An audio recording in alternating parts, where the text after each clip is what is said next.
This is probably not related to RFC, but it would be helpful on the CLI repo if there was some list I could refer to of like appropriate reasons and methods of closing issues. Because there's a large chunk of them where I feel like I could close them, but I don't want to like overstep or like piss anyone off. Sure. So sorry, Jordan, like I just went live there. So just apologize. That was like in the midst of that question. It's not actually private. It's just irrelevant to the regular call. Sure. So I'll say that we are live on YouTube. So welcome to another Open RFC call. Jordan, to your question just there, in terms of it's sort of a meta question around triaging of issues. I think we can create some docs for that, or you know, we can work.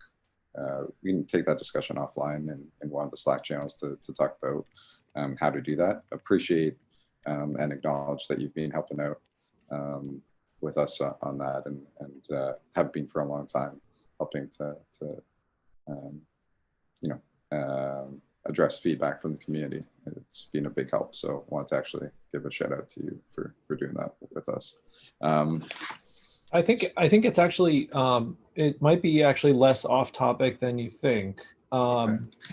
We you know, I don't think that it's sort of an odd fit to write an RFC about how we close issues. I don't think that's the right approach there, but it would be good to have a maybe create a doc within NPM somewhere. You know, could even be in like, I don't know if there's some special GitHub place for like where we put issues. You know, could be in like the issue templates that says like, hey, these are, you know, here's a link to the wiki page that says when you're, you know, why this will be closed, so that people get that kind of notice right when they start, and we can refer to it, and you know, let's write up a draft of that and then even like discuss it here, so it's just done. You know, really, this is kind of our like community visible discussion platform forum for talking to y'all. So might be Definitely, good to have it on our RFC agenda, even though it's not actually an RFC, if anybody doesn't think that's too weird. Yeah, I like that. Do you actually have like an FHQ? Because I think that TypeScript has like an FHQ that says something like commonly asked questions, like we're not going to do this because like we don't think it's a right fit. So that might be something you would want to refer to there as well. Yeah, so I actually started a personal FAQ, which I thought I might actually bring over at some point, because I have a whole bunch of like NPM specific frequently asked questions, and I was actually using it myself as I was triaging some of our other docs or other sort of issues that we have. So I just copy and pasted it there in chat. Yeah, that's a good idea, Christian, also to consider having in either the CLI or here in the RFC process, like frequently asked questions like what is this good for? Like we could have that just in the README. Or how do I get good feedback? How to give or write a good RFC? All those types of things are you know, good questions and good things that we should ask ourselves, and then also document. Awesome. Appreciate the link to the TypeScripts.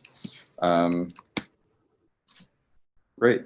So again, I know we got kicked off a little bit differently today. Just wanted to quickly note, if you haven't already, feel free to add yourself to the meeting notes doc that I've shared there. It's a HackMD doc. We'll be following along the agenda that was created in issue 290 in the NPM RFCs repo. And just wanted to also go over the fact that these calls and all communications in the RFCs repo and also throughout all the entire project, all the interactions are covered under a code of conduct. And we just want to acknowledge that people be mindful and respectful when in speaking to each other, and also just being thoughtful when others are speaking on these calls. Please try to raise your hands if you have something to add, and I'll do my best to stay on top and make sure that folks have time to give feedback. Want to also give the floor for any announcements before we dive in.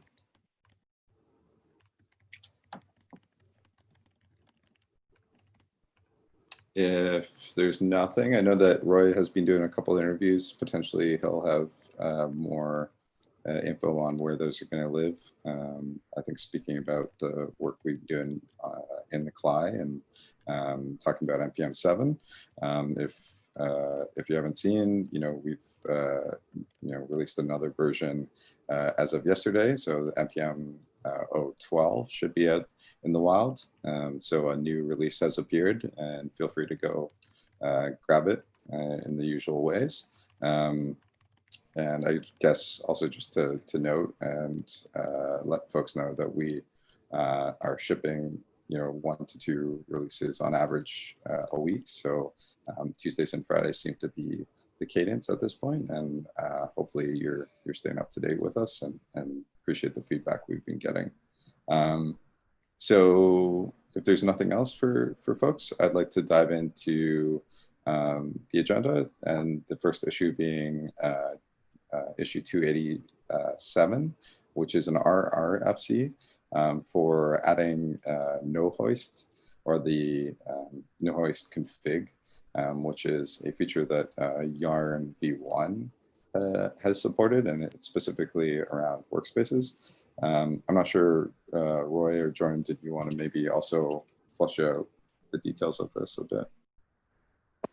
Well, I wanted to actually say the no host behavior to me is actually, I think that should be the only and default behavior ideally, and it's too late for that, of course. But I think that the hoist behavior, the default behavior, means that in the root. So let me rephrase.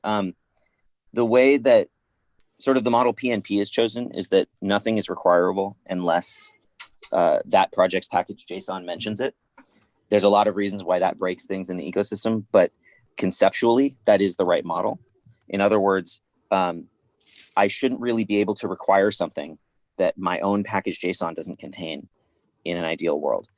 And this can cause issues where sub-projects that can be deployed or published separately, independently of a monorepo, can at test time and at development time have access to a dependency that is available in the root that they should not have access to. In other words, I would almost rather have there be a separate folder called like monorepo modules or something, because that's a terrible name, that's why I picked it for now, that had all the hoisted things, so that the root's node modules only contained the things that were in the root package JSON. The value of no hoist is to piecemeal provide that behavior one dependency at a time. And what that ends up being is a bug farm as people discover, oh, I need to put React in there. I need to put some other pure dep or some other core package in there. And it's sort of, it's kind of a whack-a-mole thing where things break and then they figure out that no host can fix it. I feel like a much better version would be a mode that, which obviously couldn't be the default at this point, but that a mode that would never hoist and just kind of implicitly no hoisted everything, so that each sub project and the root had to explicitly put the right stuff in its package JSON. Yeah. Like a strict mode. Yeah. Isaac, go ahead. And then I know we had some internal discussion about this as well, and I wrote quite a bit that I can share as well after you. So go ahead, Isaac. So so regarding like PNPM, we're essentially talking about unlisted dependencies and hoisting there. I want to just kind of make sure that we draw a really clear line between what we're talking about here versus the problem of unlisted dependencies. What we're talking about here is hoisting in the workspace context specifically. Right. So I have a workspace with several packages, and all of their dependencies get hoisted up to the top. There are pros and cons regarding correctness and kind of strictness in enforcement with hoisting versus no hoisting, especially regarding peer deps. It's very easy in a workspace context, if we don't hoist peer dependencies, it's very easy to end up in a situation where I have two packages that I'm intending to be using together, but they actually cannot be installed together because they have conflicting peer dependencies.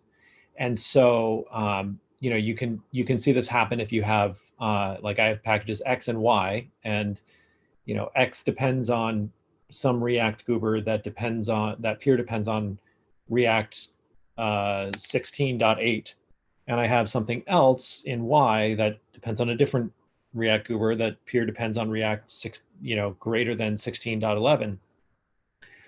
If I try and install those two things together, it's going to fail. But the workspace, if we're not hoisting those peer deps, then the workspace will appear to work fine.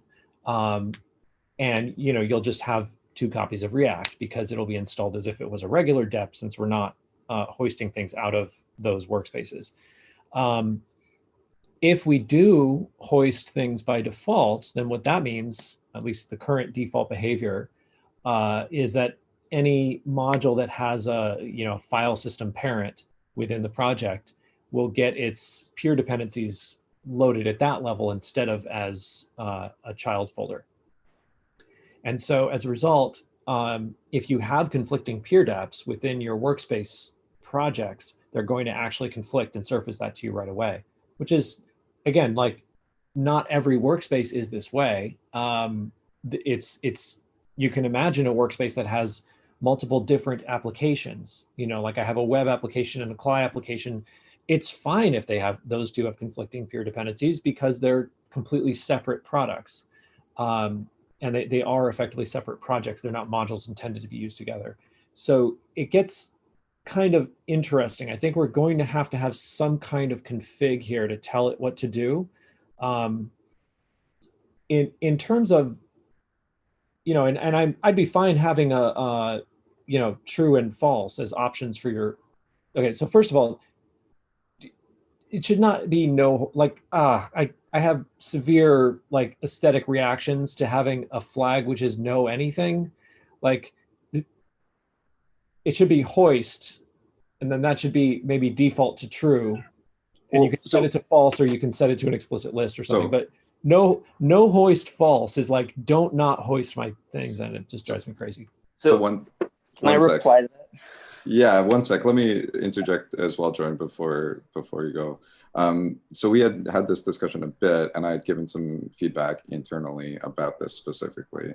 And for me, I feel like there are a couple ways that we achieve different strategies, what I would call different strategies for resolving your deps today, and that you can utilize the flag like legacy bundling. You can utilize the flag, not like, what's the other one? Legacy bundling and global dash style are two, what I consider to be like two sides to the same coin, which is like a resolution strategy. And like what I had proposed internally was the idea that by default, let's say today, if we were to create a new config for how to modify or change like this behavior of whether to hoist or not hoist, I imagine it could be under some kind of like style or strategy config, which then the default would be hoist.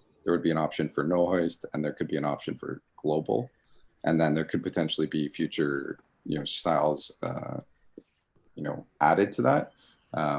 That was again, I'm just interjecting with like my personal thoughts on this, but feel free to respond. So, as Isaac was talking, I had a little epiphany. The problem is the word hoist is wildly wrong here. We actually never want hoisting behavior. What you're describing, Isaac, is that we want sharing. You definitely want peer deps shared, but you never want them hoisted. In a repo where you have totally disparate projects, you don't ever want a vertical conflict between those projects. But so the example I have is Enzyme. Enzyme has like 8 or 10 sub packages. It's currently a Learn project. And that includes Enzyme React Adapter 13, 14, 15, 15.4, 16.1, and so forth. There's like 7 or 8. They all have conflicting peer dep requirements with each other. By design. Yeah. Exactly. They're supposed to. They should never share the same React. However, what I currently have to do is a bunch of hijinks to rejigger all the dependencies in the repo to use a specific React version, so that the main Enzyme thing, which allows every React version, more or less, essentially like I'm saying I want to use Enzyme with this adapter and then the Reacts that come with it. And then there's a like adapter utils package that they all share. And that, so there's, it's very complex, and I don't expect that any feature would just cater directly to this use case. But what it means is what I think, again, is desired here is that anything that is a workspace project or a peer dep should be put in a special place that's not node modules. And those should be all treated as singletons. And then everything else should just be normal as if it wasn't in a workspace. And at that point, you have all the sharing. So when you say as if they're not in a workspace, you mean they get their dependencies installed under their node modules? Yep. Folder. Okay. Exactly right. And in that version, then you have all the behavior you want, which is that all of your in repo projects are correctly locally linked and shared, right? So that as you make your changes, everything sees them. And all of their common peer dependencies are shared as they should be. And obviously transitive peer dependencies would have to be also, you'd have to figure something out there. But so in the case of React, right, everything in your workspace would share the same version, the same copy of React, but they wouldn't, there wouldn't be any risk of implicitly sharing a dependency where one of them has Lodash and therefore the other one doesn't have Lodash but still gets to require it. And I know this is a different paradigm than node modules, but like I really think that that's the semantic that's desired. And that, I think it occurred to me when everyone was talking, that I think that's why hoist and no hoist both have always felt weird. And like, you're totally right that just hoisting will break peer dep stuff. So that's also not what we want. Or sorry, just never hoisting will break peer dep stuff. So that's definitely not the path we want to go. Yeah. But the current path has other breakages. So like, Yeah. So again, just to tease apart. So first of all, I think Enzyme is actually, it wouldn't be the first time I just randomly catered to your whims. They're usually good. So I'm not complaining, but I think that you bring up an interesting point, which is like what Enzyme is doing is unusual. And it's not the normal way that people use React within a workspace, right? The normal way you use React in a workspace is I want exactly one React. And I want to make sure that all of these packages work together. That's why I'm using a workspace. So if they don't work together because they have conflicting React deps, that's a problem. I want to surface that right away.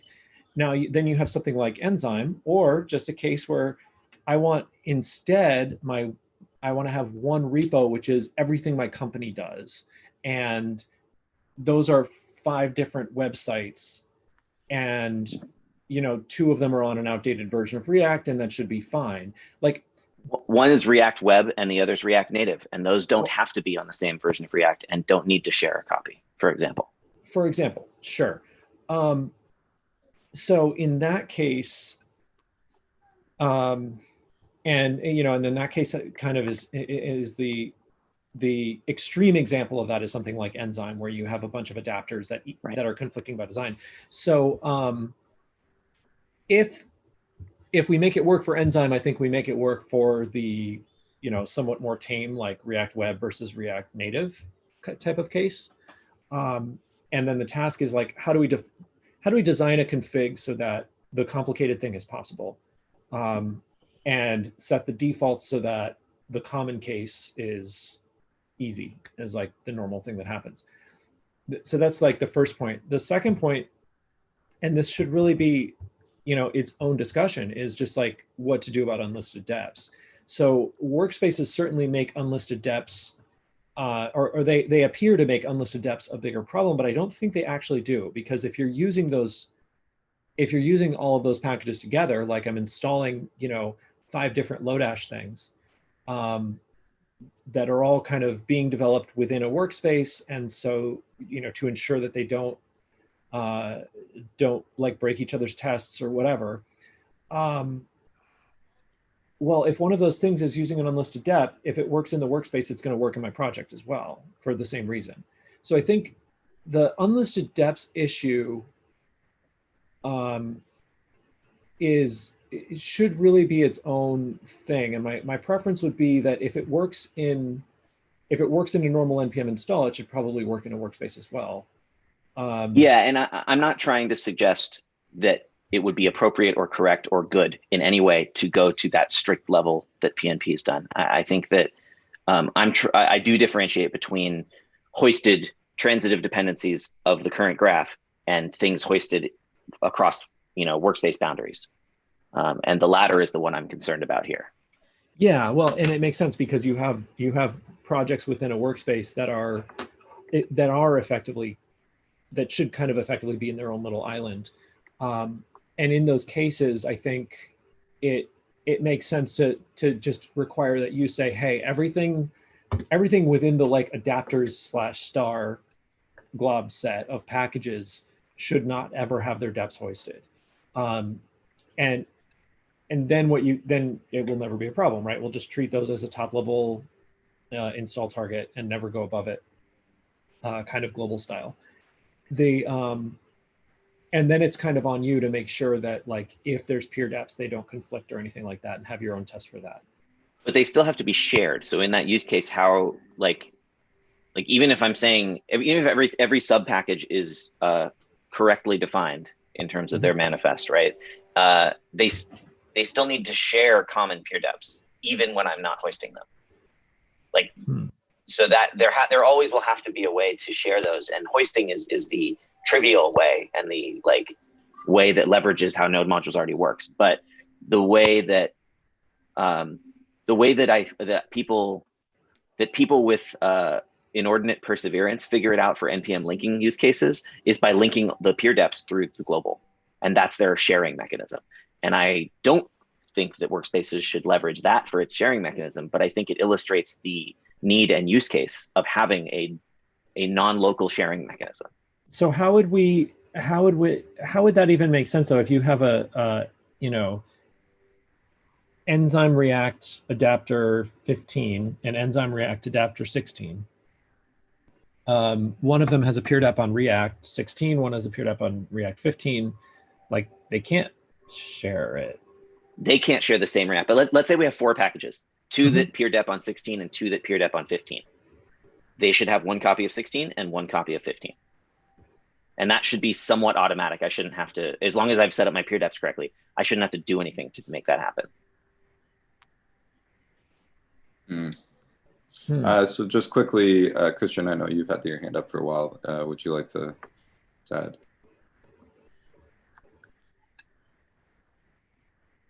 Damn it. So I'm a bit concerned about the unlisted packages. I think it would be kind of cool to just tell npm to not hoist anything, because otherwise it just becomes a little bit of like magic. Like, where is this package even coming from? So maybe an idea would be to keep it in like the package JSON and still like just install it into like the parent node modules folder, so that it's only there like once, but still like if you look into the package JSON, it's there for the project, because like what we have is actually Git submodules. So you could build every package without the accompanying workspace, which I think is very useful. Yeah, so I think Isaac just noted, like the legacy bundling flag does allow for things to be placed like in place for your depths to be resolved in place. And this is kind of, it goes back to, and I want to quickly go back to the actual RFC, which is actually, I want to be mindful that the reason why this discussion kicked off is because they were hoping that we would adopt a strategy similar to Yarn v1. And I just want to, because I've heard it a couple times, I don't think that there's consensus here, and I think we might actually all agree that we don't actually like the style of that API and the way that they've, like no hoist is, I think we're talking about it in different ways. Like we're talking about it as potentially a config flag on its own that might be like used with install. In this case, they're talking about it being like a map to certain packages that you like to Jordan's point, at the very onset of all this, I don't think we want to, like, there's going to be a lot of churn in terms of like adding to that list, that set, if we implement the exact same no hoist API in your package JSON and the way that they did it in Yarn v1. I don't think that's what we want to support. I see some nodding of heads. Is that kind of agreed?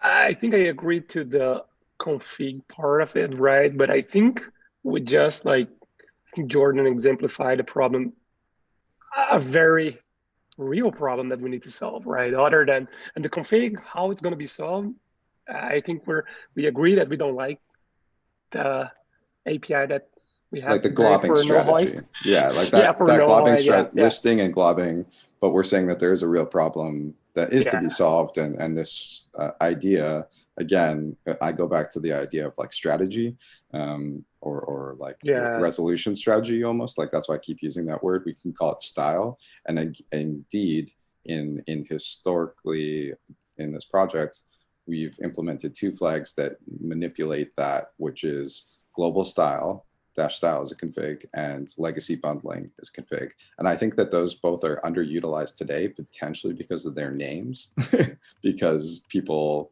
don't understand what they do. And then I also think that they would help resolve some of these issues for folks.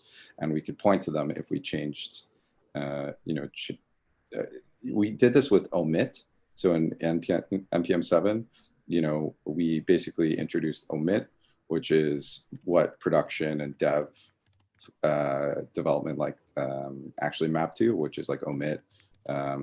Production is actually dev, and omit dev is actually production, the production flags. So I could imagine that we could map the legacy bundling and legacy bundling and global style to a new strategy config that then could be by default today, whatever you want to call that, what we're doing today, whether it is, as Jordan says, incorrectly named hoisting, we could call it something else, whatever that default behavior is. And then we could say the opposite would be to no hoist or to in place or whatever you would like to call sort of the opposite of that behavior. And I think there's a third behavior, potentially, whatever that is, that we do for globals. And potentially there's more behaviors, more strategies that exist. But I think that what we're talking about is a little bit different than what this original RFC is. I think we all agree that we don't want to support, I think, we want to solve the real problem, the root problem, but I don't think that supporting no hoist the way it was in Yarn v1 is the way. Go ahead, Roy. I see your hands up. I think Jordan went first. Go ahead, Jordan. Oh, that's from before. You can go ahead. Oh, sure. Yeah, I think I just had a blank. I was taking notes. Go ahead, Jordan. Yeah, I mean, I didn't actually have my hand up, but I always have something. So I think that if your strategy, Darcy, is something that is going to take a long time or have to wait till a major bump, then it's probably worth doing something in the interim to somehow address this point. And no hoist does do that. I don't like it, but like, unless we wanted to change the default of workspaces, like I don't know if there's a way to avoid the need for it in NPM 7. So legacy bundling actually solves this for this person, I think. 2 points. 2 points. Not sure how well legacy bundling is working with workspaces. I do believe I tried it out and I found some bugs in there, but it might just be bugs. We can solve it. Like, not a problem if legacy bundling is meant to work, and it should work. But yes, like no hoist, there is also one point to consider, which is compatibility, right, with the things that are out there. But also, no matter what, all of these things we've talking about, peer deps always must be shared, period, or things won't work. I think again, so that implied, I think we have to go back to the 2 use cases, which I think Isaac stated, and you know, there's 2 sort of like reasons why people are using workspaces. It's one, to try to manage projects that should be sharing a whole bunch of common packages and dependencies. And then there's the other use cases where like I just want to manage the project, like my projects that like share potentially, maybe they share like scripts, like run scripts, like potentially I want to build all these things at the same time, but one's a distinct app compared to the other one, and you don't want to share potentially. Okay, let me rephrase. If at any time you have 2 projects that you've linked together, right? Either using NPM link, which we're not trying to solve right now, or 2 workspace projects, and they have common peer deps, those must always be shared. Otherwise, everything will break. Period. So if legacy bundling does not link workspace projects to each other, and it like if you have A and B and A depends on B, and with legacy bundling, A installs a copy of B, it doesn't link to the sibling B, then sure, that will work. But if the 2 workspace projects are linked together and they both have a peer dep on, say, React, there must only be 1 copy of React between the 2 of them, or React itself will yell at you.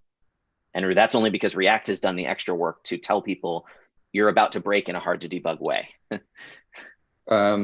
So again, like if I'm managing 2 workspaces, they both depend on React as a peer dep, but one is a website for X and the other one's a website for Y.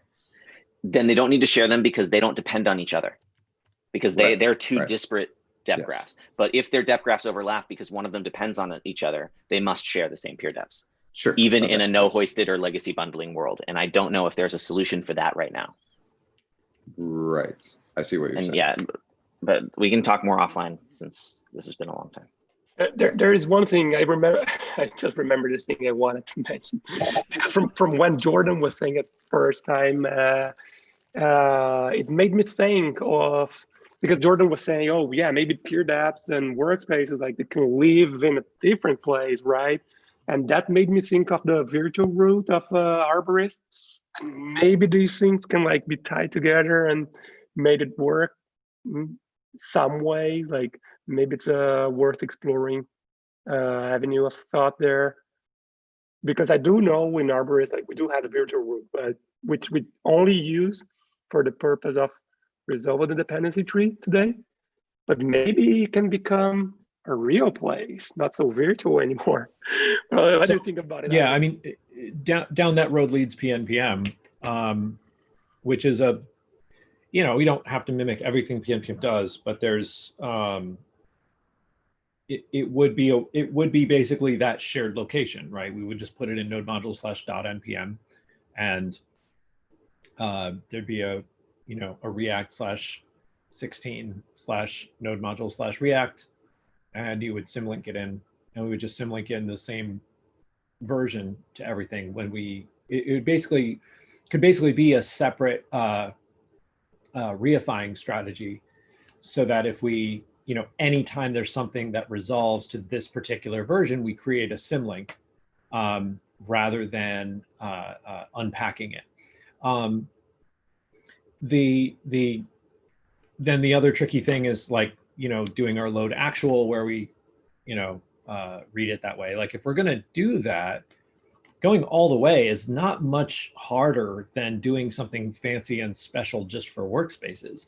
Like we can keep building the ideal tree exactly as we are today and sort of managing the tree of nodes and then just change how we reify it and how we load the actual tree in order to understand like using this kind of shared special location. It would make npm 7 a lot faster. Like it would give us a hook to make unlisted deps, you know, something we could be very, very strict about, like PNPM is, or, you know, maybe make that an opt-in. And by default, we just link everything as high up as we possibly can. Like there's a ton of ways we can handle and address this, but I think if the goal is like being 100% correct with unlisted dependencies, like anything we do for workspaces, we are also going to just have to do for a big project. And to be clear, I don't think that's a problem that needs to be solved in the general case. I think that that linked projects, whether it's npm link or workspaces, is where this comes up. And it comes up, sharing of peer deps comes up for both. The unintentional access to dependencies comes up in workspaces. And I think the latter is far more bug prone than the other, which is just highly inconvenient and annoying. It'd be great to fix both, but like I don't care about like being able to directly require a transitive dependency that's unlisted. That's fine. That's how Node works. But the workspace and npm linking, the workspace bugs and the npm linking and workspace ergonomics issues are things that I think we should be focusing on. Well, right. So anything that's a problem for workspaces is also a problem for a project that just depends on file : /packages/foo, right? And the unlisted deps issue, while it is a problem in the general case, it is arguably a problem that is made worse by workspaces, because now you have a situation where there is a node modules folder where I can require a transitive dependency of a project I'm not used with. So if if A has a peer dep on B and A does require C, which is one of B's dependencies, like, you know what, that's probably fine. Like it's gonna work most of the time anyway. The issue is like A and B are completely unrelated and maybe even can't work together, and yet are depending on each other's meta dependencies. And then that's where you get into trouble. So we can definitely do like a deep dive just on this, on unlisted deps, on hoisting, and on workspaces. Yeah. But we got a couple other things I want to get to. Yeah, exactly. Cool. I appreciate that. So feel free to add any comments back there. I think we're kind of all agreed that, though it seems that we don't probably want to move forward with this specific discussion, but yeah, we'll set up a deep dive for I mean the RFC. Yeah. I don't want to go and implement it right now, but I think I very much want to move forward with the discussion. But not the API as intended by the as the original comment. Okay. Moving on to item 2, the 279 RFC, a proper RFC, the default commands. Isaac, would you like to discuss this a bit? Yeah. So the issue here is, and I know I wrote the RFC, but I'm kind of I have some very pointed comments for myself and for the version of me that wrote this RFC, and I, wouldn't say I object to it entirely, but it's definitely got some issues. The idea is, we frequently get asked for if I run npm build and I have a scripts entry in my package JSON with the title build, with the key builds, then npm build should run that. This is the default behavior in Yarn v1, and I think also Yarn v2. People really like it who use it, I'm told. And I got to thinking, like, we've sort of refactored and cleaned up a lot of the flow of logic within the core npm object right now, and effectively we have a default command which runs help. So if I run npm build and there's no command named build, what I'll do is it'll fall back and run npm help. And so this is like what this is kind of the fallback where we're like, and then if there's no help entry for build, it'll run the help search command, which searches all of our help docs and gives you a list of like, hey, like these are the search terms, these are the search entries that have that term in them. And if that has exactly one result, it'll just run that help topic. So effectively we have like a, unique, this kind of interesting search behavior where if I run npm package.json, or if I run npm package lock.json, it will show me the help doc about the thing that I tried to do. It's pretty nice default behavior, I think, but there's no reason why help necessarily has to be the thing that we run by default if you give me a command that isn't known.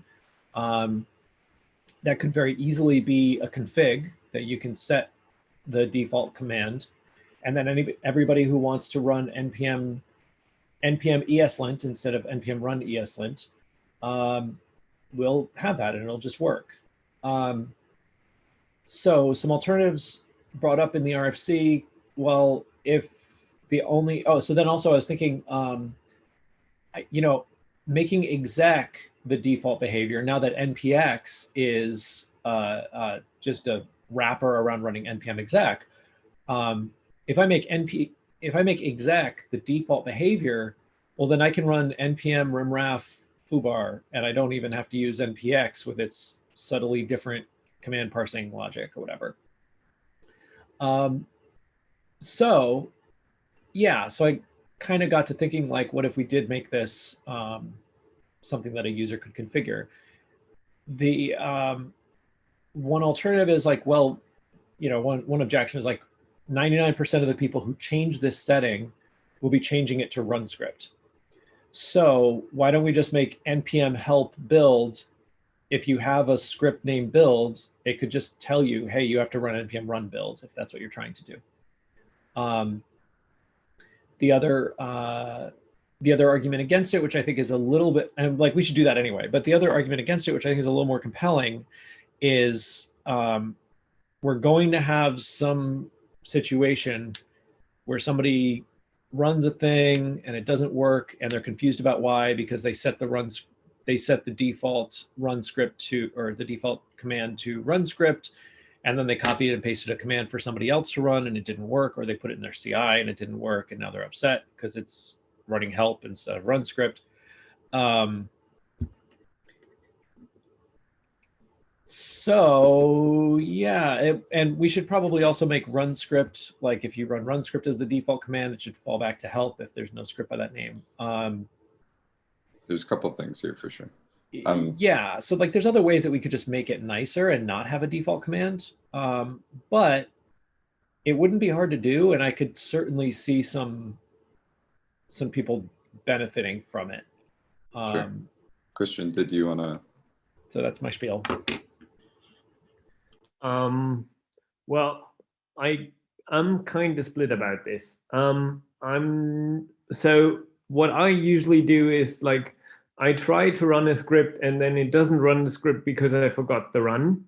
And I would really welcome it if NPM would just look through the scripts and just run the script. Or and I think I would welcome that if that was configurable. I don't know how many people would even know about the option that it is configurable, and maybe that's adding more more complexity than needed. I don't know, just my 2 cents. I mean, obviously, like npm, like a short for npm exec, and then like some dev dependency that I have installed would also be nice. But I don't know, my first use case would be just to run the script, just because I forgot about the run, and that happens to me, I don't know, 3 times a day. I don't know, just because I'm in a hurry. So I would welcome that. I would not know if I would especially configure it though. Appreciate the feedback. That's good. Jordan, did you want to? Yeah, I'm in the same boat as Christian in the sense that I would find it useful and I would come to rely on it, and I would configure it to mean run script or exec, and I don't know yet which one it would be, but one of those.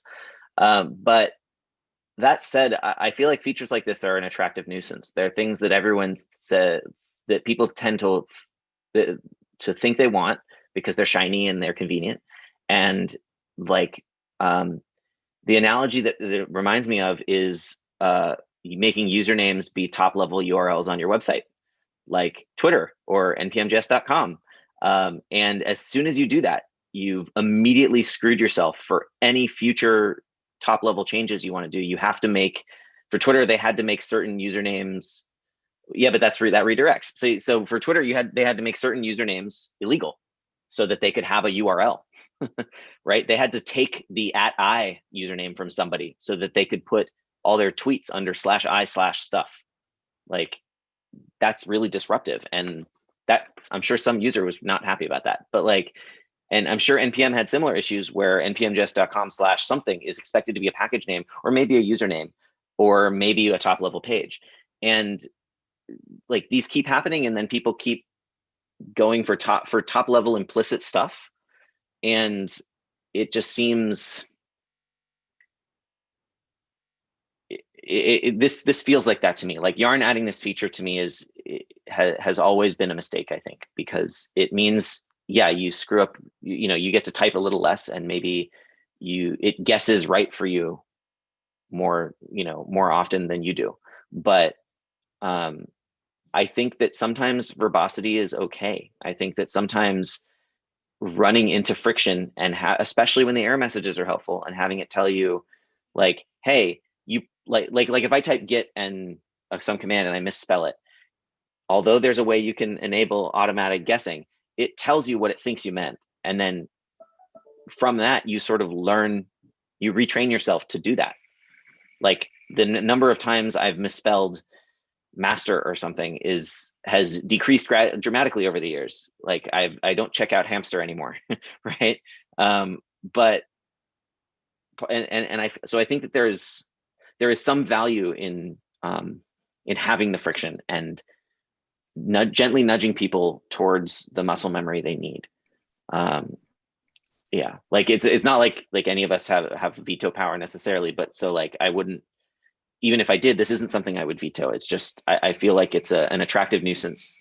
This category feature is an attractive nuisance, and we should be very cautious about adding it. So I have one quick thing to add, and then it looks like, Christian, you still have your hand up, so I'll call on you in a second here. For me, like, and maybe this is a question to everybody, like, it does sound like and I've addressed this already a couple times in the last couple months, because some feedback was given to us about making this the default behavior and fallback. But would a new bin like NPR help solve this? Like, if truly, like, people are saying it's a nuisance to write the subcommand run, and I'm constantly forgetting it, could we train people to be like, hey, there's a new bin NPR, and now you can, like, this will be the default behavior of that. And unfortunately, the only problem I have with that, and I'm gonna, like, be my own devil's advocate here, is that there's already existing, like, npm run all, I believe ships NPR as a bin. And so, like, the only thing is, we would want to be mindful that, there's already user land tooling out there that exists. So yeah, that would be my suggestion, is like, we know that this is a problem. Christian has said, he does this 3 times a day. We know other people do this a lot. We've been asked for this support for a long time. We don't think it's the right thing to create magic that falls back, and then make it harder for us to inform people when we have new subcommands, and create like a blacklist of space that we can no longer, like, evolve npm itself. And this might help with that by saying the default behavior at NPR is npm run X. Christian, feel free to go, and then Tierney, I see. So 2 things as a user, and I clearly don't know the history of this, but like, I never understood why there is npm start and npm test, because like why don't these run with run as well? Why do these just work out of the box? And this is kind of creating some confusion here. Something I like your suggestion, Darcy. However, what I'm also thinking about, maybe you could do like a prompt like, hey, this is npm. I'm smart here. You have a script. Do you want to run this? And you can just, I don't know, press enter or something, and it does it, and it like shows a warning like this might not happen in the future when we decide to implement npm watch or something, because this, as Jordan said, might always happen. Tuni, did you have something out? And then Roy, I know your hand's up as well. I took my hand down just because I realized like I had to dip for a second. I had half the conversation, and as you talked more, I realized there was bits I was missing. So I'll dip for that question that I was going to add. Okay, Roy, and then I want to time box this so we can get to probably another. Sure. Yeah, no, I just, you were mentioning the bin solution, different bin, and also package ecosystem, right? So maybe you should all just move on to NTL, then I can show my own project here. And then I can add top level support there because it's a thing. No, yeah, but maybe there is also that thing, right? That point of view of maybe just leave it to the package ecosystem to solve that problem specifically. So yeah, just a half joke, half shill, and well, I mean, truly, what you're talking about is if we did support NPR, then we could just shell it to NTL. So I mean, it could become a dependency of the CLI if we really want that. For everybody that doesn't know, Roy, yeah, supports a tool that helps you run your run scripts and helps them easily discoverable. I'm going to link a discussion that was created, I think about a month ago, or a little over a month ago, where I already addressed some of this. And then I think we should leave this on the agenda for next week. And feel free to provide some feedback, and we'll make some notes on this discussion. I think it's probably still worthwhile to flesh out what we want to do in terms of next steps for this, but I want to jump to at least one more agenda item here. So if we can we move on to the next RFC or RFC 275? Isaac, this is the registry protocol issue that you created. And I'm not sure if you've actually also created a corresponding RFC, but maybe you can dive into the specifics of this. I have not yet created a corresponding RFC for this, but I have been kind of discussing it with some folks on Slack and kind of playing with some ideas. And I think the comments in there are close enough to an RFC for us to discuss it. Essentially, what this would be doing is taking the behavior that we currently have for alias specs, where we do npm colon and then some kind of name at version specifier, and expanding that to say registry colon full registry URL # name at version. And that would be kind of the canonical full form of an alias specifier. From there, we can define the npm colon specifier as a registry specifier with your default configured registry, right? So the npm colon specifier becomes just registry colon my default registry # whatever comes after the colon. This would also allow people, though, to do some really interesting stuff where, like that previously discussed thing that had some unfortunate security implications around setting a registry just for a given package or for a specific package name. We could do that much more easily by just saying, hey, if you want this package name to be on that registry, okay, here's how you define that. And it'll always fetch from that registry. the other nice thing that this would allow us to do is specify those registry, do those registry specifiers on the command line. So you could do something like if you published it to an internal registry, and now you want to take that same exact thing and publish it to the public registry because now it's been tested or what have you. You can do npm publish and then the registry specifier at my internal registry. And what that'll do is sort of fetch it from my internal registry and then publish that same package up to the public registry. So there's some really interesting things you could do with that. And it's mostly typing work to implement. It is unfortunately a lot of typing because we do use this npm package arg thing in a lot of different places, and we sort of hang a lot of like those spec objects are extremely load bearing within the npm stack. So I would probably argue that adding a new specifier type is itself a breaking change within npm package arg and a minor in anything that uses it. Because even though even though it might not be, it might sort of be technically a minor because it's strictly additive, it's going to change how you have to use this thing. So I would call that a major in npm package arg at least. And I'll leave it to the rest if folks have comments or questions or anything. Yeah, go ahead, Christian, and just be mindful of time. We got like a minute or two left. Well, first of all, I like this. I can see this being very, very useful. I have a question for this. Like, what would the registry need to provide?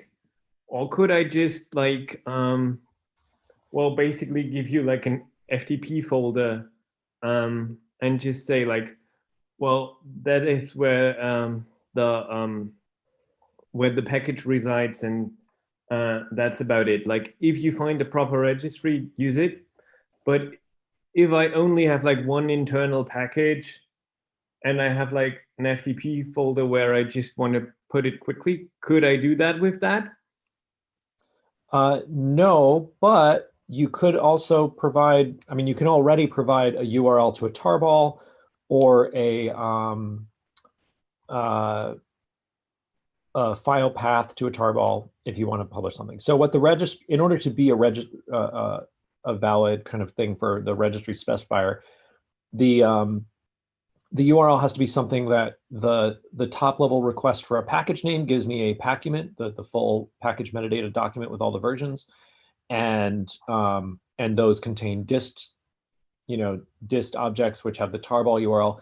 Now, you could put an index file in an FTP folder, and when it makes a request for that thing, just configure it to do that. But that's really just saying you could configure an FTP server to be an npm registry, which I'm not sure is technically true, but it'd be fun to try.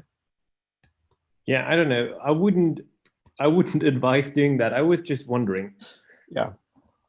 Cool. So I apologize, we're at time here a little bit over. Appreciate you going through that quickly, Isaac. I know it's new, so feel free to anybody to add comments to that issue.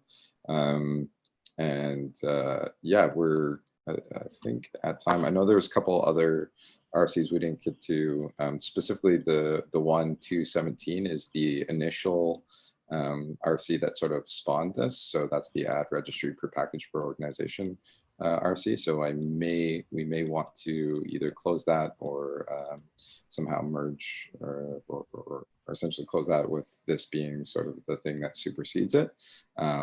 But yeah, hopefully folks will continue the conversations in the RFCs themselves, and appreciate everybody jumping on today and giving their feedback. We'll be again online next week, same time, same place. Yeah, thank you for joining. I'll see you soon. See you next week.